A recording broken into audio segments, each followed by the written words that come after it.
మొన్నటి వరకు lockup death Saikrishna. ఇప్పుడు అమరావతిలో 2 రోజుల క్రితం జరిగినటువంటి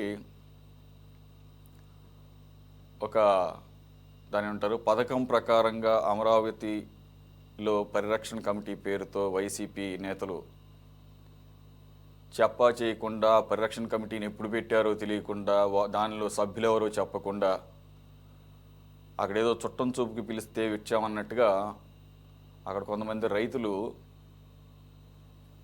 వీరిని పిలిచారట. సో బయలుదేరారు ముఖ్య నేతలు, అన్నిటికీ ముందుండేటటువంటి అంబటి రాంబాబు, పేర్ని నాని, లేళ్లాపిరెడ్డి.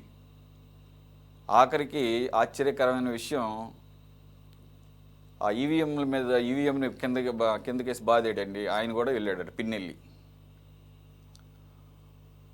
అలా కాకుండా ఇక అనుచర వర్గం వారిలో ఇప్పుడు మనకి స్క్రీన్ మీద చూపిస్తున్న ఓటీఎస్లో ఉన్నటువంటి పానుగంటి చైతన్యట, నాకైతే తెలియదు, ఇప్పుడు చూస్తేనే అర్థమైంది, ఓహో ఇతనేనా అప్పుడు టీడీపీ కేంద్ర కార్యాలయం మంగళగిరిలో జరిగిన దాడిలో అతను ప్రముఖ పాత్ర పోషించాడు. ఆ విజువల్స్ కూడా బయటికి తీశారు. అసలు అప్పుడైతే రణరంగం, మనోడి చేతిలో పెద్ద దుడ్డుకర్ర ఉంది, అసలు ఎమ్మడబడి కొడుతున్నాడు, ఎవడొద్దే వాడిని పట్టుకొని. సో మరి అంత యాక్టివ్గా ఉన్న కుర్రాడని చెప్పేసి అదిగోండి మనకి ఇప్పుడు విజువల్స్లో కనపడుతున్న వ్యక్తే ఇప్పుడు మనం జగన్మోహన్ రెడ్డి గారు పక్కన చిరునవ్వులు చిందిస్తూ కనబడుతున్నటువంటి వ్యక్తి. ఇప్పుడు మళ్ళీ రైట్ సైడ్ ఉన్నటువంటి బాక్స్లో, అంటే 2 days బ్యాక్ అమరావతిలో జరిగిన బాక్స్లో కూడా అదే వ్యక్తి. చాలా ఈజీగా ఐడెంటిఫై చేయొచ్చు ఆయనకున్నటువంటి బాల్డ్ హెడ్ని దృష్టిలో పెట్టుకుంటే. అటువంటి వాళ్ళు కోకొల్లలుగా ఉన్నారట.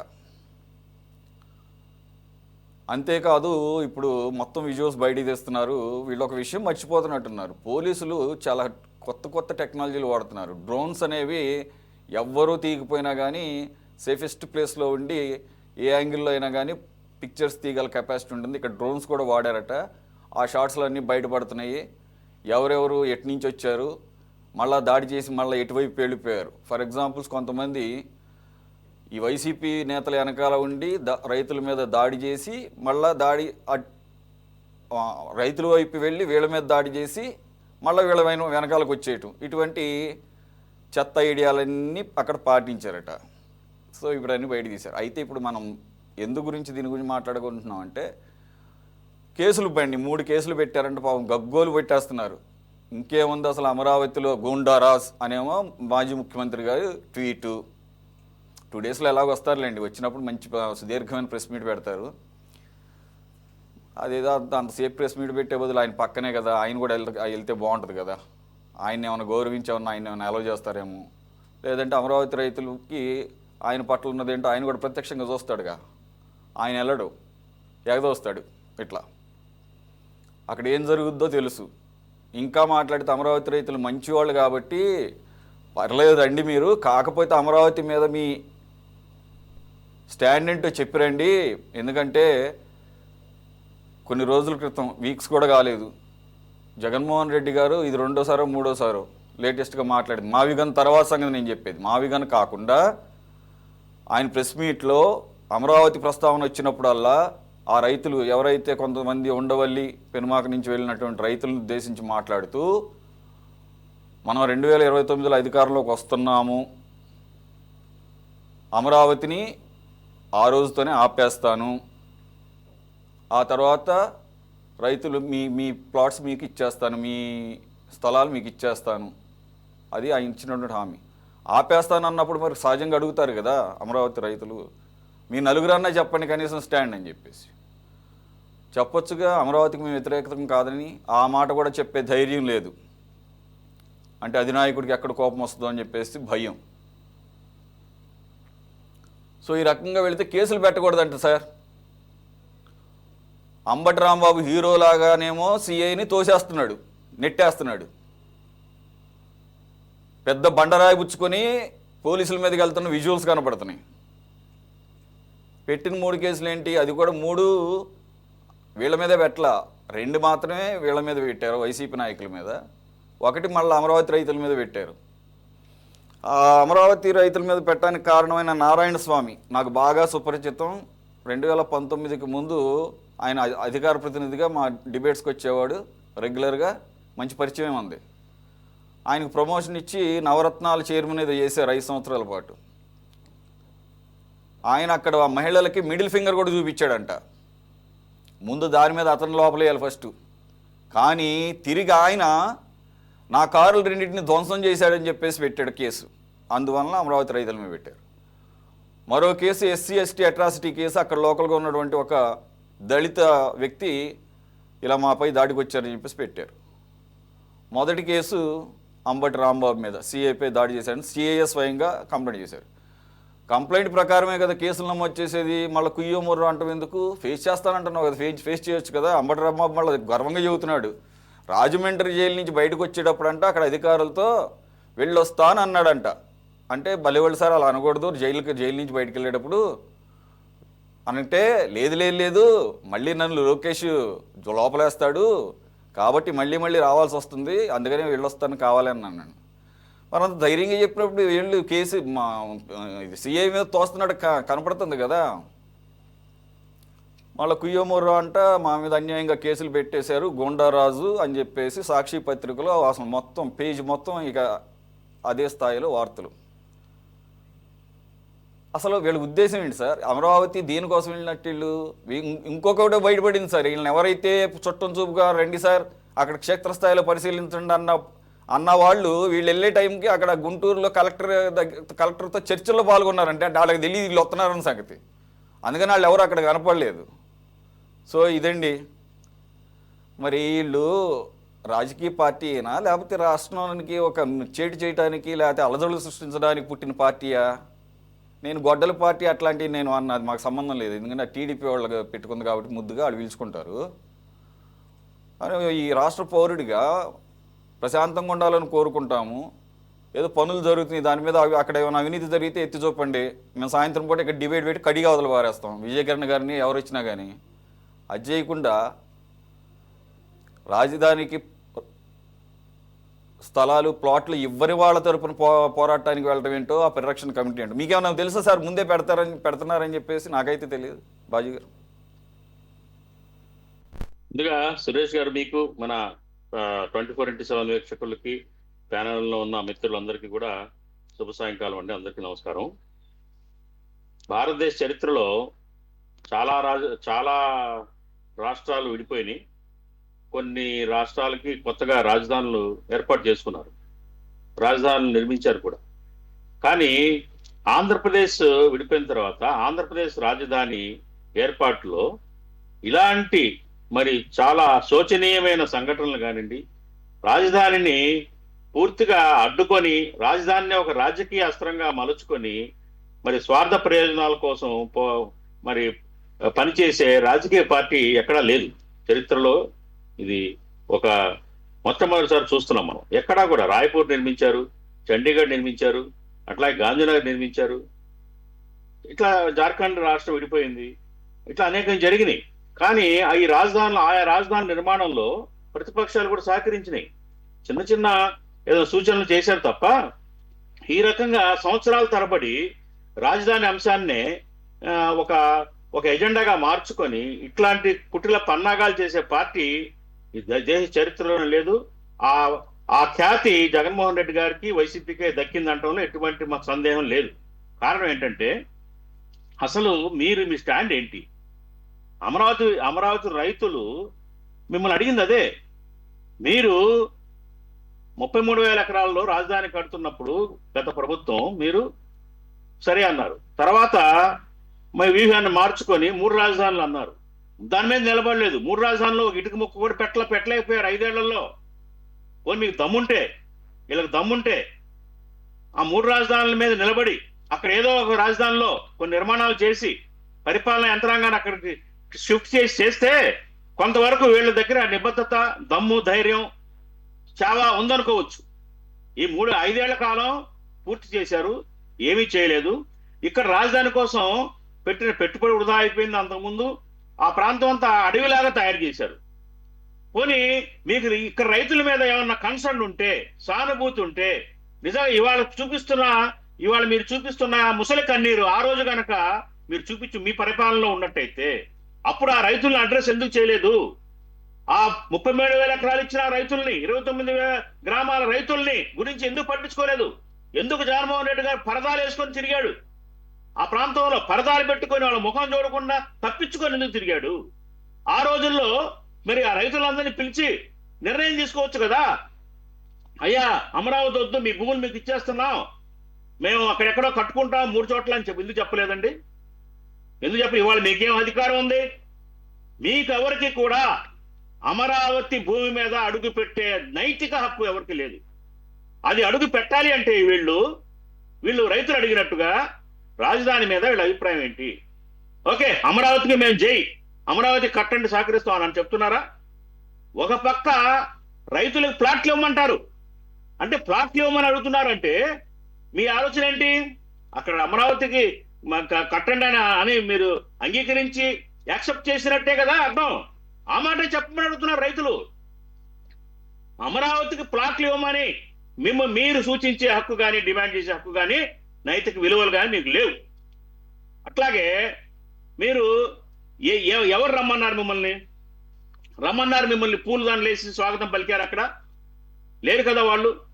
మిమ్మల్ని రమ్మన్నది ఎవరో కొంతమంది మీ పార్టీకి సానుభూతిగా ఉన్న వాళ్ళు ఏదో వెళ్ళి మిమ్మల్ని కలిస్తే, బాబు మీరు రండి ఒకసారి మమ్మల్ని పలకరించండి అని ముక్తసరిగా చెప్పారేమో. దాన్ని ఆసరాగా చేసుకొని మమ్మల్ని అమరావతి రైతులు పిలిచారు వాళ్ళ బాధలు చెప్పుకోవడానికి అని చెప్పుకోవడం అనేది సిగ్గుచేటు. మేము కాంగ్రెస్ పార్టీగా ముందు నుంచి కూడా అమరావతిని సపోర్ట్ చేస్తున్నాం, అమరావతి నిర్మాణాన్ని సపోర్ట్ చేస్తున్నాం. అట్లాగే ఆ అమరావతి నిర్మాణంలో ఏదైనా అవకతవకలు కానీ, అవినీతి కానీ, రైతులకు ఇబ్బంది కానీ కలగజేస్తే ఖచ్చితంగా నిలబడతాం. కానీ అడ్డుకోం. మీకు మాదిరిగా మేము అడ్డుకునే ప్రయత్నం చేయం. మా పార్టీ స్టాండ్ ముందు నుంచి అదే. అమరావతిని ప్రోత్సహిస్తాం, నిర్మించమని చెబుతాం, సూచనలు చేస్తాం. అవినీతి అని చేస్తే కరెక్ట్ గా మేము కూడా కాళ్ళ పట్టుకుని అడుగుతాం. కాబట్టి ఏంటంటే వైసీపీ మరి ఈ దుష్ట పన్నాగాలు ఎందుకు చేస్తుంది అంటే, మళ్ళీ ఈ 5 ఏళ్లలో కూడా అమరావతి నిర్మాణాన్ని అడ్డుకోవటమే మీ ప్రధాన ఎజెండానా? మీరు ఏం సాధిస్తారు? అమరావతిని అడ్డుకొని మీరు ఏం సాధిస్తారు? ఇవాళ నిన్న దొమ్మి ఆటలో ఎందుకండి? ఏం అవసరం అక్కడ? ఏం అవసరం ఉందండి అక్కడ? అంత రకంగా ఒక రచ్చని క్రియేట్ చేయాల్సిన నెసిటీ ఏముంది మీకు? ఏం సాధిస్తారు మీరు? ప్రజల యొక్క చేత్కారాలు తప్ప మిమ్మల్ని ఎవరు కూడా ప్రోత్సహించరు, ఈ అంశంలో సమర్థించరు. మీరు కేవలం అమరావతి రైతులను మాత్రమే దృష్టిలో పెట్టుకోవద్దు. ఈ రాష్ట్రంలో 5.5 కోట్ల మంది ప్రజలు చూస్తున్నారు మీరు చేష్టలు ఏంటి. అమరావతికి వెళ్ళి మీరు ఏం చేస్తున్నారు? అసలు మీ 5 ఏళ్ల పరిపాలనలో అడుగడుగునా మీరు అడ్డుకున్నారా లేదా? ఆ రైతులు పాదయాత్రలు చేసి, నిరసనలు చేసి నానా బాధలు పడతా ఉంటే ఆ రోజు ఎందుకు మాట్లాడలేదు? ఇది నా సూటి ప్రశ్న. 5 ఏళ్ల కాలంలో జగన్మోహన్ రెడ్డి గారు కానీ, మీ నాయకులు కానీ, ఏ డిబేట్ అయినా కానీ రైతులను సమర్థించారా? ఈ రోజు సమర్థిస్తున్నట్టు ఈ రోజు ఏదో మాట్లాడుతున్నారు. ముసలి కన్నీరు కాదా అవి? కాబట్టి మీకు నైతిక హక్కు లేదండి. అమరావతిలో అడుగుపెట్టే హక్కు లేదు, అమరావతి రైతుల గురించి మాట్లాడే హక్కు లేదు, అట్లాగే అమరావతి నిర్మాణాల గురించి ప్రశ్నించే హక్కు మీకు లేదు. అది ప్రశ్నించే హక్కు మీకు రావాలి అంటే మీరు అమరావతి మీద మీ వైఖరి చెప్పండి. మీ వైఖరి 3 రాజధానుల్లో మావిగన్న ఇంకోటి అయితే దాని మీదే ఉండండి. అమరావతిలోకి ఎందుకు మీకు? ఇవాళ రైతులు వందల సంఖ్యలో ఉన్నారు. నిజంగా అవినీతి జరిగి వాళ్ళకి అన్యాయం జరిగితే ఖచ్చితంగా రోడ్డు మీదకి వస్తారు. మీరు అక్కర్లా సిఆర్డీ ఆఫీస్ ముందుకెళ్ళి వాళ్ళే ధర్నాలు చేస్తారు, మాకు అన్యాయం జరుగుతుందని చెప్పేసి. అక్కడ ఏం జరుగుతుందండి? రోడ్లకి అడ్డంగా ఇవ్వని భూముల కోసం రైతులను అడిగేది గవర్నమెంట్. అది న్యాయం. అది సగం రోడ్డు పూర్తి చేసి మిగతా అడ్డుగా ఉన్న భూమి ఇవ్వకపోతే ఆ రోడ్డు ఎలా నిర్మిస్తారు? చుట్టూ తిరిగి వెళ్తారా?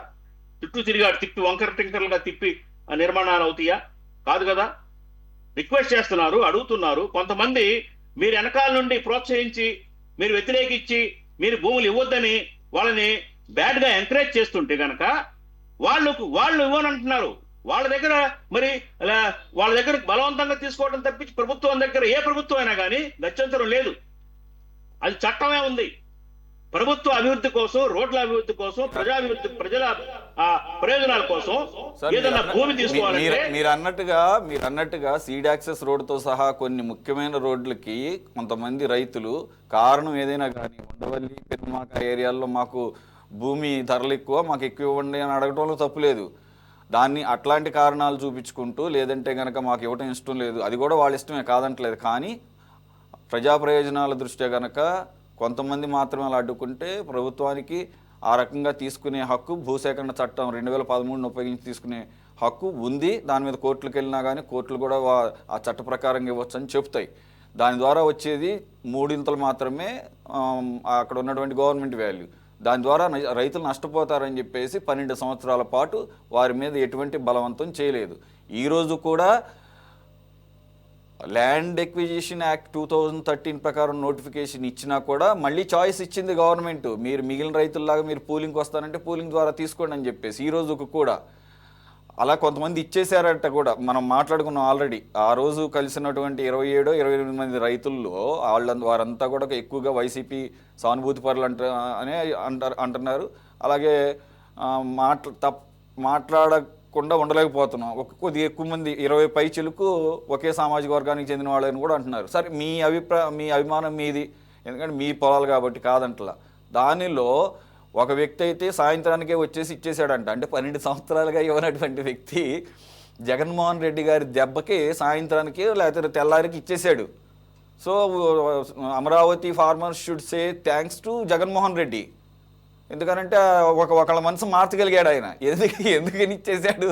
నేను వస్తే అమరావతిని ఆపేస్తానంటే ఆల్రెడీ 7-8 కోట్లు ఉన్నటువంటి ఎకరం మళ్ళీ ఆయన అమరావతి మార్చేస్తానంటే ఏముంటుంది? మళ్ళీ 2కి దిగుద్ది, 2కో 1.5కో దిగుద్ది. అలాగే కొంతమంది 10 మంది దాకా ఇచ్చేసారంటండి. ఆ ఒక్క వ్యక్తి హైలైట్ అయ్యాడు, కానీ ఈ మధ్యకాలంలో 10 మంది దాకా ఇచ్చేసారట. సో పాయింట్ ఏంటంటే ఇప్పుడు అక్కడ ఆ ప్రాబ్లం కూడా సాల్వ్ అవుతుంది. రెండోది ఏంటంటే మీరు ఇందాక ఒక మాట అన్నారు, ఇప్పుడు పాత విజువల్స్ మా వాళ్ళు కావాలంటే తీస్తారు. అక్కడ వరకు వచ్చి ఆ ప్లాట్ పక్క నుంచే తీశారు టెంపరీగా రోడ్డు, అది కూడా అందంగానే చూడటానికి. మరి మేబీ మీరు ఇంకోటి కొత్త ఏం కాదు, జగన్మోహన్ రెడ్డి గారు ఇల్లు తాడేపల్లి ప్యాలెస్లో ఉన్నంతకాలం 5 సంవత్సరాలు ఆ రోడ్డు బ్లాక్ చేస్తే చుట్టూ తిరిగే వెళ్ళారు ఒక 15-20 నిమిషాల పాటు వేస్ట్ చేసుకుంటూ. కాబట్టి ఈ చుట్టూ తిప్పడం అనేది కామన్ అయిపోయింది.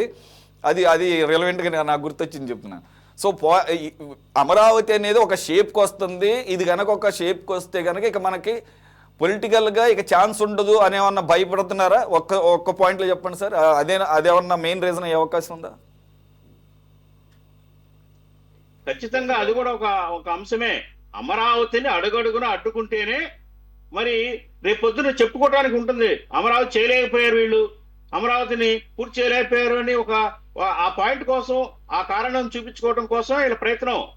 ఒకవేళ ప్రభుత్వం అమరావతిని పూర్తి చేసి ప్రజల అందుబాటులో తీసుకొస్తే రేపొద్దున వీళ్ళు ఫెయిల్ అయిపోయిన వాళ్ళుగా ప్రజల్లో మిగిలిపోతారు.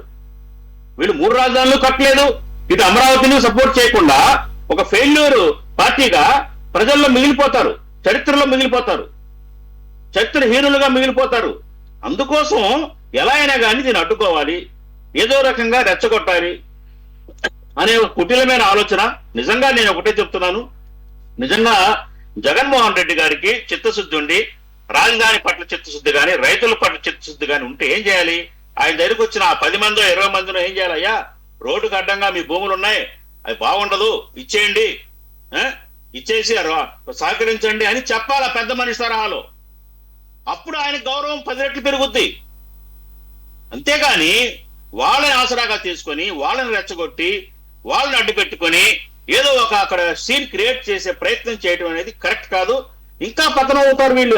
అర్థం చేసుకోవాలి. వీళ్ళు అర్థం చేసుకోవట్లా. వీళ్ళు ఇవాళ రాజధాని మిమ్మల్ని ముంచింది 2019లో 2024 ఎలక్షన్ లో. రేపు కూడా ఇదే రాజధాని ఈ రకంగానే మీరు ప్రవర్తిస్తే 2029లో కూడా మిమ్మల్ని అదే ముంచబోతుంది. రాజధాని అంశమే మిమ్మల్ని ముంచబోతుంది. ఇది గుర్తించాలి.